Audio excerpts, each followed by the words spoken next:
Bishop. I'm first of all outraged at the allegations that I've read and the lack of urgency on the part of those at Daimler Chrysler to come to the table and deal with this.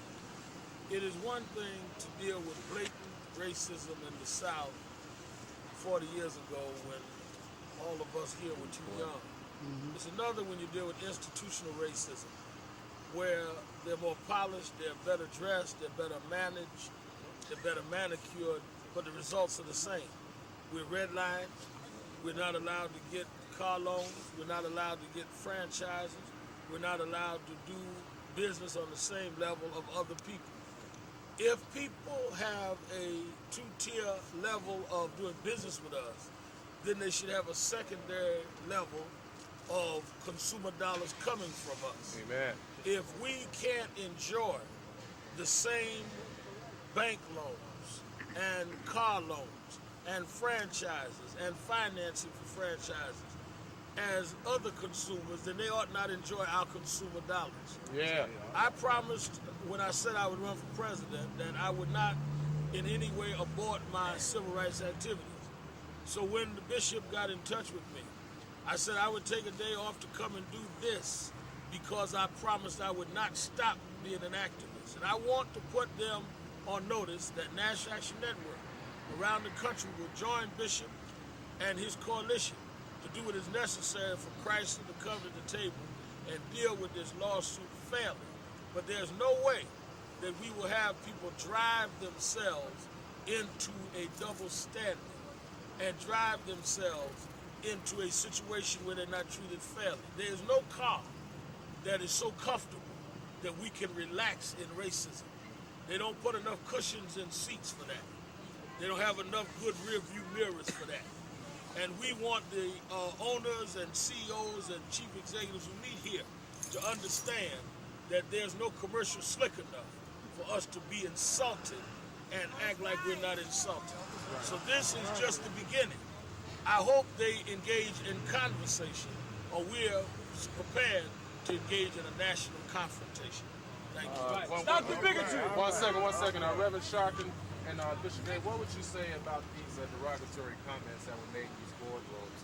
According to the lawsuit, there are like 42 references to the N-word, and other forms of slander against Rosa Parks, and other and including the Jewish community. Well, first of all, as it relates to the Jewish community, one of the employees of Daimler Chrysler stated that the Germans have done two things: made good cars and killed Jews.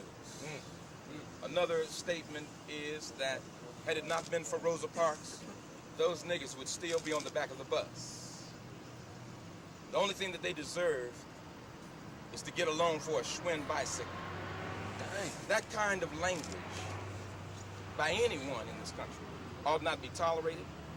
So we're asking, where is the U.S. Department of Justice on this? Where is the Illinois Attorney General's office on this? We know that the class action suit is going to reach epic proportions as it relates to coming after this company, this corporation.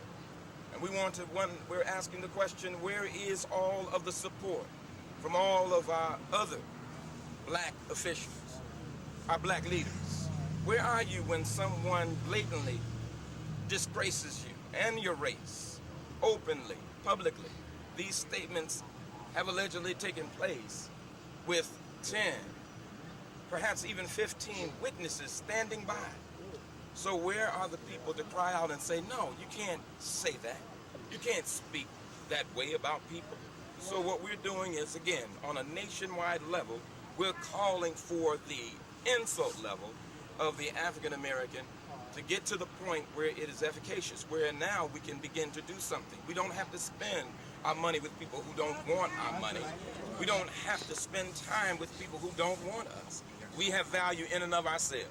And after Daimler Chrysler, with their Mercedes-Benzes, with their other Chrysler products, with their Freightliner buses, we need to make sure that we explain and show and demonstrate all of the products that we purchase from this company and expose them for who they really are. One last question. These executives that made these comments, according to your release, you're asking for the resignations of these executives. You want to expound on that? Yes, we're looking for, first of all, the resignation of Brad Norman and Boggs. These are individuals who have made comments about the African American community that ought not be tolerated in 2003, and they shouldn't have been tolerated in 1903. We need to make sure that these people are released first. There is no conversation. There is no deliberation. There's certainly no negotiation until those individuals are removed. If they have said what we have seen, and we do have our own proof, we've done our own investigation, and we know that more than likely these individuals said what they said. So we are just saying that they have to leave, and then we'll come to the table and talk. Last question. Let me say on that, I think that when we saw the same behavior in Texaco a few years ago, we were successful. What is the difference between what has been said in these papers, backed up by witnesses, and what happened in Texaco? You can't have one case that's celebrated, and then the same thing happens even more blatant, and there are those that are not coming to fore to deal with this. We cannot allow people to feel that they can get away with this. Daimler Chrysler may help many community groups. They support our organization. But people can't tip you to insult you. People can't say to you that I'm going to give you some philanthropy, so shut up and be called names in the boardroom. There is no price for our dignity and our integrity. We want fairness and we want respect.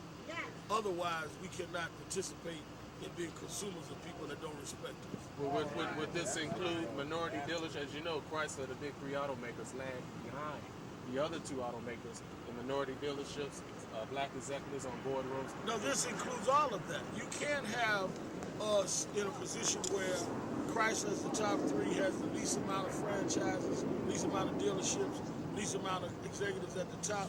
Maybe the reason they think they can talk like that is there's so few of us in the boardroom that they can feel that they can talk like that because we're not there to hear them. Maybe the reason they feel they can operate under this climate is that so few of us are in the dealership positions. Right. So the lack of diversity leads to the presence of hostility. And that's why I unequivocally am here to join the voices of morality and Bishop Davis to say enough is enough. All right. Bishop, last comment. This president of the company obviously is here today. He knows you're out here. Is there a message you want to give to the? It appears that they're coming out. Any message you have for the president?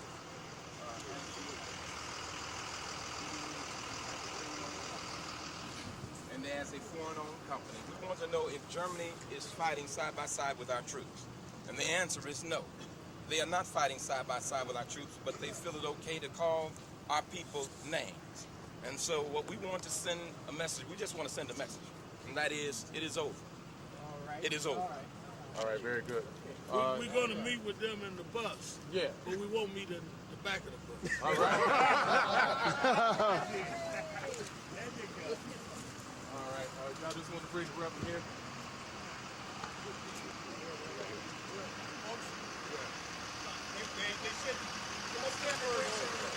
Just on Reverend Sharkey. Okay. Rev. Can I stay in the grassy area, please? Thank you. Thank you very much. Reverend down. Folks, I want you to stay on the grass only, please. Hey, Rev, you straight?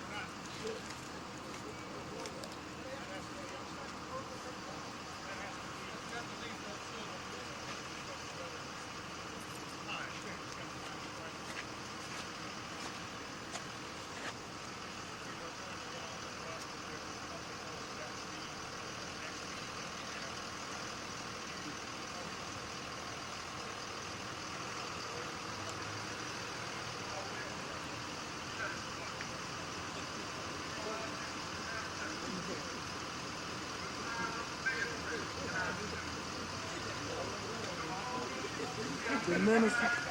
That's the minister.